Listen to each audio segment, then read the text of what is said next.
بسم اللہ الرحمن الرحیم۔ السلام علیکم۔ سینئر صحافی اور اینکر عمران ریاض خان کیس کے اندر آج نیا رخ سامنے آیا ہے۔ عمران ریاض پاکستان میں ہے یا افغانستان میں؟ آئی جی پنجاب نے عجیب بلنڈر مارا ہے جس سے وہ اپنے ہی جال میں پھنس گئے ہیں۔ آج کی عام سماعت کا احوال آپ کے سامنے رکھنا ہے۔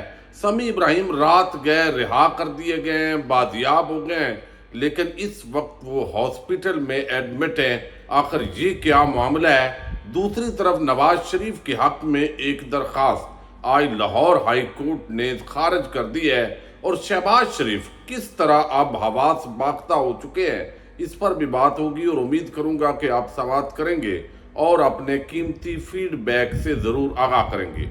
جب سے یہ موجودہ حکومت آئی ہے، ہم اکثر یہ ڈسکس کرتے ہیں کہ پاکستان کے اندر سرمایہ کاری ختم ہو گئی ہے۔ جو اوورسیز پاکستانی ہیں ان کے ریمیٹنس کے اندر بھی کمی واقع ہو گئی ہے، ٹیکس کلیکشن میں کمی ہو گئی ہے، مہنگائی نے عوام کا جینا اجیرن کر دیا ہے۔ لیکن یہ عوام کے جو مسائل ہیں وہ اس حکومت اور اس حکومت کے جو ہینڈلرز ہیں ان کے لیے کوئی مسئلہ نہیں ہے۔ وہ سمجھتے ہیں کہ عوام تو شاید کیڑے مکوڑے ہیں، اگر یہ بھوک سے مر جائیں گے کوئی مسئلہ نہیں ہے، بلکہ ہم نے اپنے اقتدار کو دوام دینا ہے۔ ہم نے عمران خان کو اقتدار سے ہٹایا، لہذا یہ جو فتح ہے یہی ہم اگلے 10 سیلیبریٹ کرتے رہیں گے 10 سال تک۔ اور پھر جس انداز کے اندر خواتین اور مردوں پر ظلم ہو رہا ہے، اب شہباز شریف جو ہے یہ بات چونکہ پہلے ہو رہی تھی اور سب کو پتہ ہے، پچھلے 6 مہینے سے اسحاق ڈار جو ہے اس کو جس طرح ہیرو بنا کے لایا گیا، ایک مفرور آدمی جس کو پہلے وزیر اعظم کے جہاز کے ذریعے پاکستان سے فرار کروایا گیا، اور پھر جب مفتاح اسماعیل کے خلاف ایک کمپین چلائی گئی نون لیگ کے اندر سے ہی اور لوگوں نے تنقید کی، تو کور اپ دینے کے لیے کہ یہ تو شاید مفتاح اسماعیل نالائق ہے، اسحاق ڈار کی تو کیا بات ہے۔ اور جب سے وہ آیا ہے کبھی وہ آئی ایم ایف کو دھمکیاں دیتا ہے، کبھی وہ منت ترلا کرتا ہے، اور اب آئی ایم ایف کے ساتھ ابھی تک جو پاکستان کا ایگریمنٹ ہے وہ نہیں ہو پا رہا، جس کی وجہ سے پاکستان کے اندر سرمایہ کاری نہیں ہو رہی، اور اس وقت جو حالات ہیں یقیناً غیر یقینی کی صورتحال ہے، اور اس کی وجہ سے کوئی نیا دنیا کے اندر جو کمپنیز ہے وہ سرمایہ کاری کرنے کے لیے تیار نہیں ہے۔ ڈالر پاکستان کے پاس موجود نہیں ہے، ڈالر کی آپ دیکھیے اس وقت جو ہے وہ 320 تک جا پہنچا ہے۔ ان حالات کے اندر اب چونکہ یہ حکومت مکمل طور پر ناکام ہو گئی ہے، عوام ان کو ویسے چھتر مار رہی ہے، نفرت کی علامت بن گئے ہیں، ووٹ ان کو ملنے نہیں ہیں، تو اب یہ سارا ملبہ 9 مئی کے واقعے کی آڑ میں عمران خان پر ڈالنے کی کوشش ہو رہی ہے۔ اب وزیر اعظم جو شہباز شریف ہیں جس طرح بھی بن گئے، اب آپ دیکھیے کس طرح حواس باختگی کی باتیں ہیں۔ وزیر اعظم کہتا ہے کہ اربوں روپے کا نقصان پہنچایا 9 مئی کے واقعات نے، اب سرمایہ کار پیسہ لگانے کو تیار نہیں ہے۔ اب یہ بندے، یہ شریف خاندان کو پتہ نہیں، مسئلہ یہ ہے وہ سمجھتے ہیں جتنا جھوٹ بولیں گے، کوئی آج تو کیمرے کا دور ہے، ہمیں کوئی مسئلہ نہیں ہے۔ بے شرمی کے ساتھ وہ جن لندن ایون فیلڈ اپارٹمنٹس میں رہ رہے ہیں، جس کی بنیاد پر سپریم کورٹ آف پاکستان نے کہا کہ یہ بددیانت، خائن اور 2 نمبر لوگ ہیں، اور ان کو نائل کیا گیا، ان فلیٹوں کے اندر بیٹھ کے کہتے ہیں کہ ہمارے اوپر ثابت کچھ نہیں ہوا۔ اب یہاں ایسا جو ننگا جھوٹ ہوتا ہے اس کا کوئی حل نہیں ہوتا، اور خاص طور پر اگر طاقتور حلقے آپ کے ساتھ ہیں تو پھر آپ کو اس ملک کے اندر کوئی مسئلہ جو ہے وہ نہیں ہوتا۔ اب 9 مئی کے واقعات کے اندر پہلے تو آپ نے دیکھا کہ عمران خان کی پارٹی کو توڑنا اس کا جواز بنایا گیا، حالانکہ یہ کوئی جواز نہیں تھا، یہ چند لوگوں کا انفرادی ایکٹ تھا، ان کو اشتعال دلایا گیا، لیکن پورے پاکستان میں چونکہ اصل مقصد عمران خان اور تحریک انصاف کو کرش کرنا تھا، لہذا یہ 9 مئی کی آڑ لی گئی۔ اب دوسری جو آڑ ہے وہ لے رہے ہیں وزیر اعظم صاحب کے 9 مئی کے واقعات ہوئے، اس لیے سرمایہ کاری نہیں ہو رہی۔ بھائی 9 مئی سے پہلے جو آپ نے دودھ اور شہد کی نہریں بہائی ہیں وہ ذرا قوم کو بتائیں۔ آپ جب سے آئے ہیں اس ملک پر ایک عذاب کے طور پہ مسلط ہوئے ہیں، غریب آدمی بیچارے آٹے کی لائنوں میں جو لگ کر جس طرح ان کی اموات ہوئی ہیں، آپ نے جو صحت کارڈ تھا، جس طرح لنگر خانے چل رہے تھے، جس طرح لوگوں کو سہولیات مل رہی تھی، وہ آپ نے ختم کی ہیں، صرف اس لیے کہ عمران خان نے ان چیزوں کا آغاز کیا۔ پھر وزیر اعظم کہتا ہے عمران خان ملکی معیشت کو تباہی کے دہانے پر لانے میں اپنا کلیدی کردار کو بہت آسانی کے ساتھ بھول جاتا ہے. اس کی IMF کے خلاف معاہدے کی خلاف ورزی انہوں نے کی. پھر وہ کہتا ہے کہ عمران خان کی نہ رکنے والی مزاحمتی سیاست، لانگ مارچ اور دھرنوں سے ملک میں سیاسی اور معاشی بحران پیدا ہوا. نہیں، یہ بھی آپ جھوٹ بول رہے ہیں. وقت پر الیکشن اگر آپ آئین کے مطابق کروائیں تو یہ بحران ٹل سکتا تھا، لیکن اس بحران کو آپ نے تقویت دی، آپ نے اس بحران کو بڑھنے دیا. چونکہ یہ بحران بڑھے گا، عوام کو تکلیف پہنچے گی، تو آپ کو ذرا راحت ملے گی، سکون ملے گا. تو یہ سارا جو اپنی ناکامیوں کا ملبہ ہے وہ یہ عمران خان پر ڈال رہے ہیں، جبکہ اس کے اندر جو طاقتور حلقے، PDM حکومت، نگران حکومتیں، الیکشن کمیشن آف پاکستان اور پاکستان کی عدالتیں برابر کی پاکستان کی جو عوام ہے ان کے وہ اس جرم کے اندر شریک ہیں، اور سب عوام کو بھوکا ننگا رکھنے میں اپنے اپنے جگہ پر انہوں نے کردار ادا کیا ہے. اب عمران ریاض خان، ان کو جس طرح اغوا کیا گیا، پھر سمیع ابراہیم جو ہے ان کو اغوا کیا گیا. رات گیا سمیع ابراہیم کی رہائی کی خبر آئی، اور ہمارے دوست ہیں رضی طاہر صاحب اور ڈیجیٹل میڈیا جرنلسٹ ایسوسی ایشن اور باقی جو صحافتی تنظیمیں ہیں انہوں نے احتجاج کیا، لیکن زیادہ تر جو صحافتی تنظیمیں ہیں وہ خاموش رہی ہیں. انہوں نے دیکھا ہے کہ اس وقت جو حالات ہیں، ہمارے بھی بیوی بچے ہیں، ہم نے کیا کرنا ہے. چونکہ اس وقت ایک فاشسٹ رجیم پاکستان کے اندر ہے، لوگوں کو اٹھایا جاتا ہے اور مانتے بھی نہیں ہے کہ کس کے پاس ہے. کیمرے کے سامنے گاڑیاں آ کے بندے کو اٹھاتی ہیں اور اس کے بعد کوئی نہیں مانتا. پولیس والے آگے بندے حوالے کر رہے ہیں، لیکن اس کے باوجود نہیں مانا جا رہا. سمیع ابراہیم کے حوالے سے گزشتہ روز اسلام آباد ہائی کورٹ میں اسی طرح کی رپورٹ پیش کی گئی، اور پھر آج رات کو ان کی رہائی ممکن ہوئی. چونکہ وہ ہارٹ کے پیشنٹ ہے تو ابھی وہ ہاسپٹل کے اندر ہے، نجی ہاسپٹل میں. اب پتہ نہیں ان کے ساتھ کیا سلوک کیا گیا. ظاہر ہے جب تک ان کا موقف نہیں آتا اس وقت تک بہت سارے سوالات ہیں، یقیناً وہ چیزیں بتائیں گے. اور ابھی سارا سچ جو ہے، جو اس وقت ماحول ہے، اس میں تو کوئی بھی نہیں بتا سکے گا، چونکہ ان کو پکڑے اس لیے گیا ہے کہ تاکہ وہ زیادہ جو ہے وہ بات نہ کر سکے. اب دوسری طرف جو عمران ریاض خان ہے، ان کا کیس اس لیے مختلف ہے کہ کوئی ان پر مقدمہ ہے ہی نہیں. ایک ہی مقدمہ ہے کہ PDM کے اندر شریف اور زرداری مافیا کو وہ ولی ماننے کے لیے تیار نہیں ہے. وہ کرپٹ مانتے ہیں، وہ چور مانتے ہیں، اور یہ اوورال ایک ایسی حقیقت ہے جس کو دھاندلی اور دھمکیوں کے ذریعے بدلا نہیں جا سکتا. اب یہاں پر جو آج سماعت ہوئی ہے، آپ دیکھیے کہ کیسی انہونی ہے. پولیس جو ہے وہ گرفتار کرتی ہے ایئرپورٹ سے، پھر پولیس اگلے دن جیل سے چھوڑتی ہے. آگے ڈالے کھڑے ہیں، اس میں ڈال کے ہماری جو لے کے جاتے ہیں نامعلوم افراد.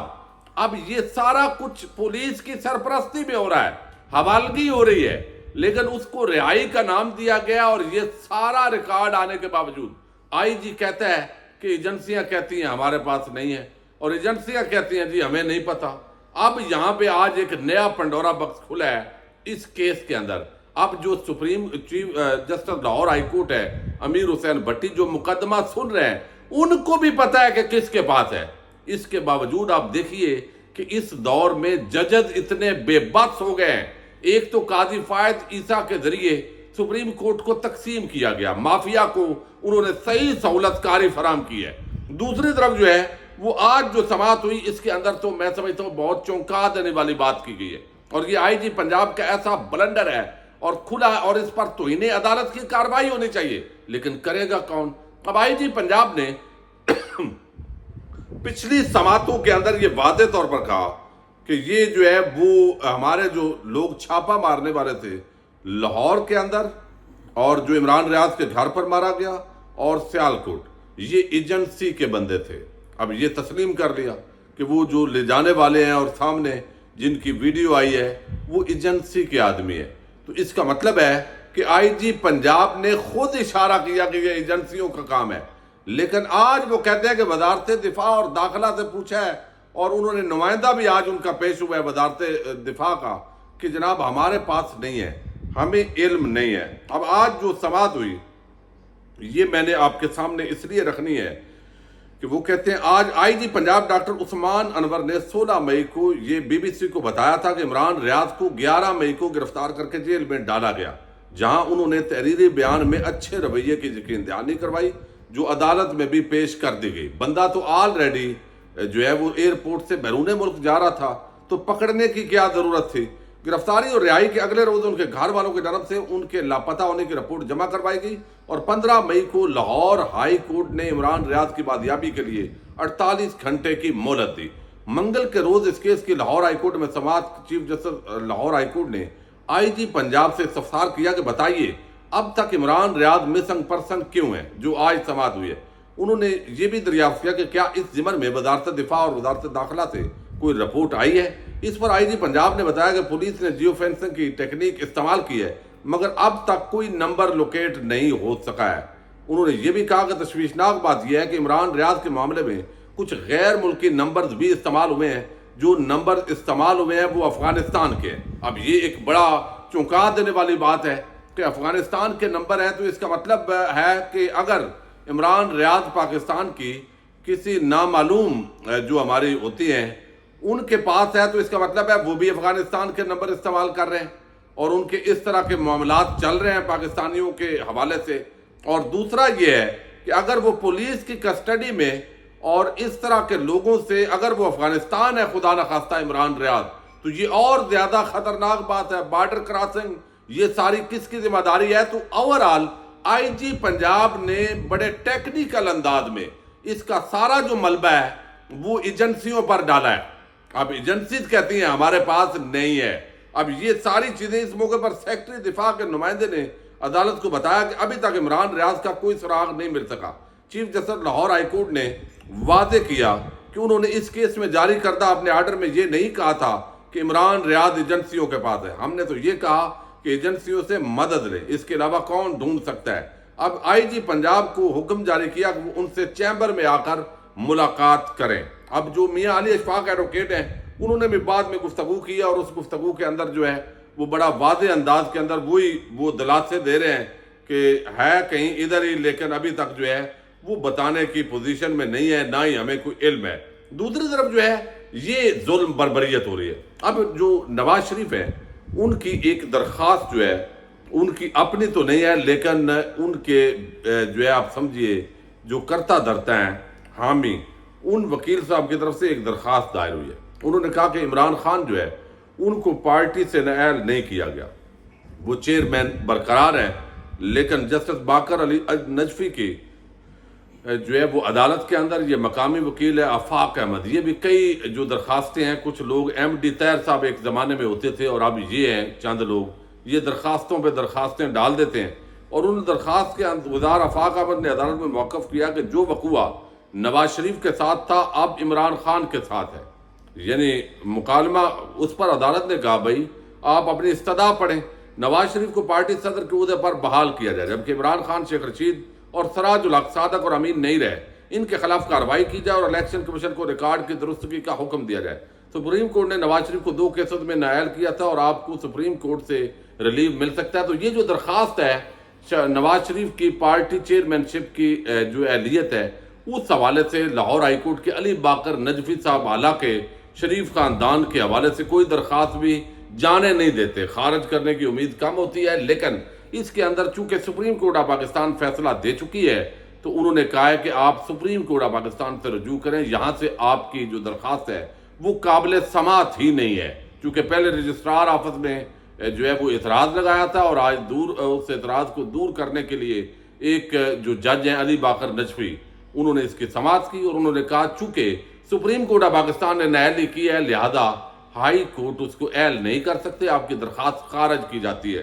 تو یہ کچھ عام سماعتیں ہیں، معاملات چل رہے ہیں، کس طرح ایک اندھیر نگری چوپٹ راج ہے، یہ آپ بھی دیکھ رہے ہیں، ہم بھی دیکھ رہے ہیں، لیکن اس کے اندر جو زرداری شریف مافیا ہے ان کا تو فائدہ ہوگا، لیکن اصل جو نقصان ہے وہ اسٹیبلشمنٹ اور پاکستان کی عوام کا ہے، تحریک انصاف کا ہے۔